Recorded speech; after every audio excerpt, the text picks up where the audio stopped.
I was thinking of 8, but I think of 10.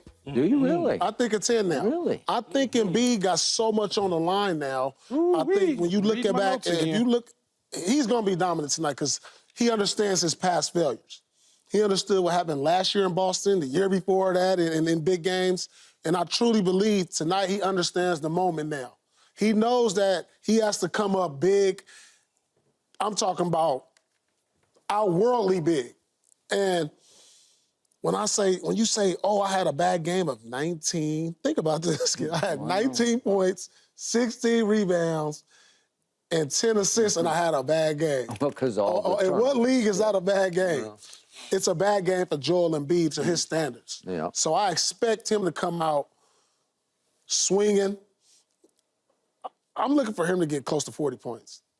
I really believe it. I really highly believe capable. I mean, I think he's going to come out and just be dominant. He's going to have everybody in foul trouble. He understands the moment he's at home. I think the crowd is going to get behind him. We're not going to be hearing all these New York Knicks fans like we did in the last game. I promise you that. The ownership, I read the ownership giving away thousands of tickets to Philly fans, you know, social workers and everything. So I guarantee you that building is going to be lively. And Joel Embiid is going to show up because he has no choice. He has no choice because what we saw last year when he didn't show up in their biggest moments, that's in his head. And I expect him to come up big tonight. So it's extremely funny, Skip, that athletes that kind of know each other, we kind of think similar, alike. I got a 10. Do you really? I got a 10 also, right. And on top of that, everything that Paul is saying, I'll just say it a different way. Paul is saying exactly what I was going to say, but I can say it a different way.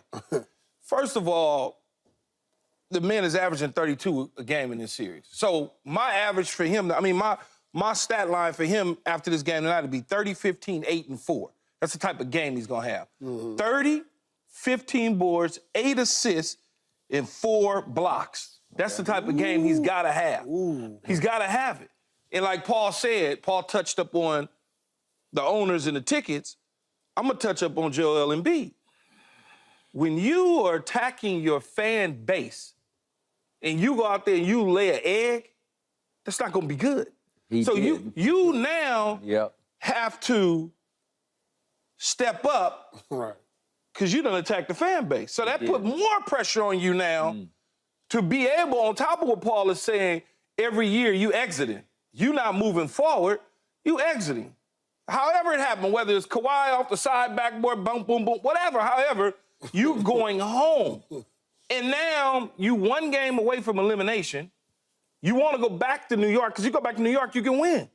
Now you got to take the Villanova guys, the 3 Villanova guys, and put them in check because they back in the area. They are. So now you got to check them and clamp them down and take care of business, but it's going to start with him.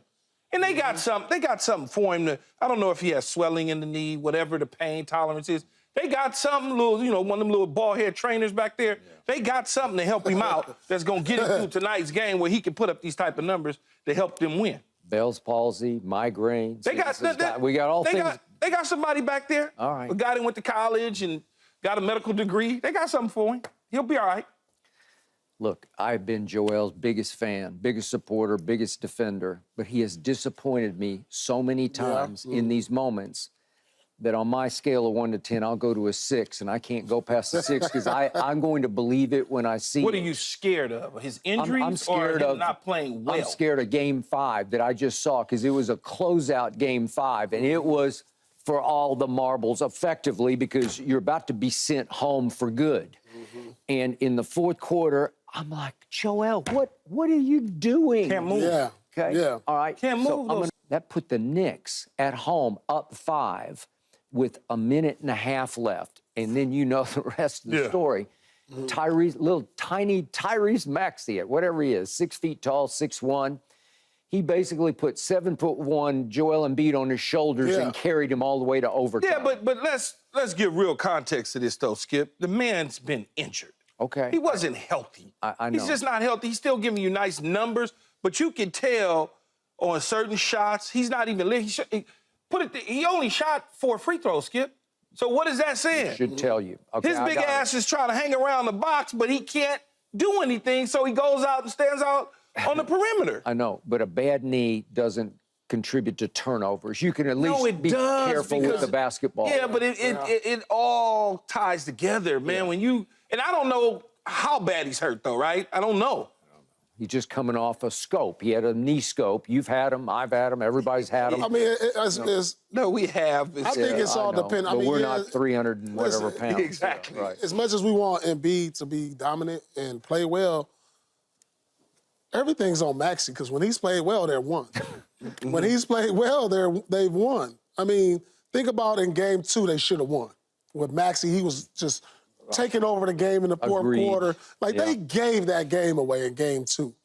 And Maxey... Game 2 was the debacle down the stretch where they turn over and then the three.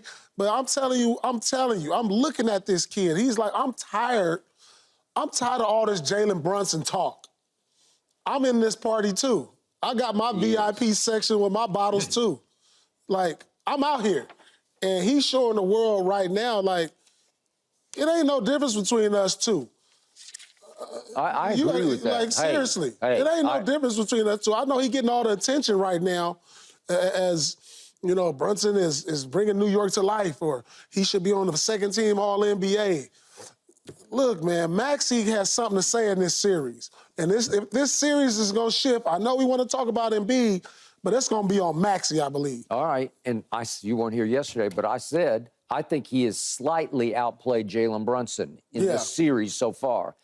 And the truth is, he's slightly outplayed Joel Embiid in this series because you brought up that Embiid's averaging 32. So is Maxey. So is he. He's 32. Well, Embiid's been hurt, man. Well, I understand, but Embiid shot 44% from the floor, and Maxey's at 50% and 43% from three. And Joel usually makes threes, and he's not making them at a high clip. He's 32%. So Maxey has been slightly more valuable, even though I can't make a case for the 6-foot guy being more valuable than the Well, he's more valuable because he's actually on the floor playing, right? I mean, you go back to Game 1, and Embiid was cooking in the first half. Yeah. And then he got hurt right before half, and he turned into a different player the second half.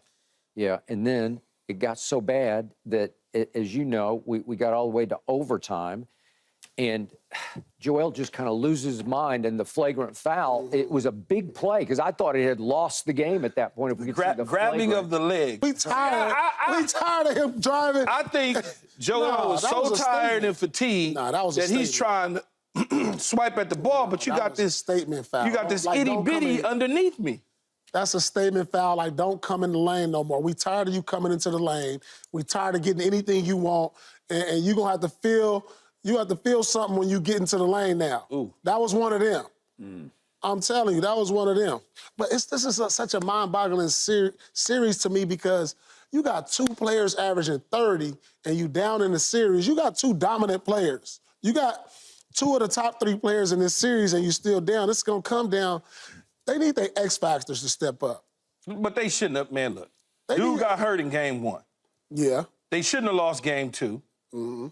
Game 3 was back in Philly. Where Brunson went off. Brunson went off. Then they bounced back. And then they go in New York, and they wind up basically Maxey took over because Embiid couldn't do much. But like, I look at this last game. I look at the game in New York as they got that game back that they lost.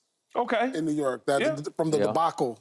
You know, so it evens it out. So, Keyshawn, you're going 10 on your trust scale for tonight, and you're saying he's hurt. No, I'm saying he's hurt in the previous games. I'm expecting for him, though. Yeah. You know, it's a guy. I said it again. There's a guy, a little old guy went to medical school somewhere. He got a little black bag. He'll help you get through this game because it's important.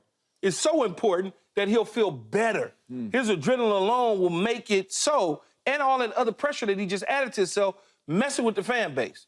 Fan bases like Philadelphia, they remember what you said. They remember that. Sure they will. And he knows that. Those people are really And he knows that, so he has to come out and play better, fight through it. We've seen him fight through stuff before. So just to wrap this up, so that flagrant foul in overtime, that led to Jalen Brunson's free throw. and then they got the ball back, and he makes a 3, and the Knicks are up 4 with 1:22 left in overtime. This is in overtime. That's how dangerous this got. So it's like, in spite of Joel, Maxey says, I got you again. Yeah. Well, it's just hard to overcome all that, and Lil Maxey overcame all of it. It was an all-timer. Yeah, I'm confident in Embiid. You forget, Skip, this guy had a 50-point game in this series, and he did. He's probably running on 50% health. Hartenstein or Stein or however you pronounce it, he can't guard Joel Embiid. No. Mitchell Robinson comes off the bench, he can't guard Joel Embiid.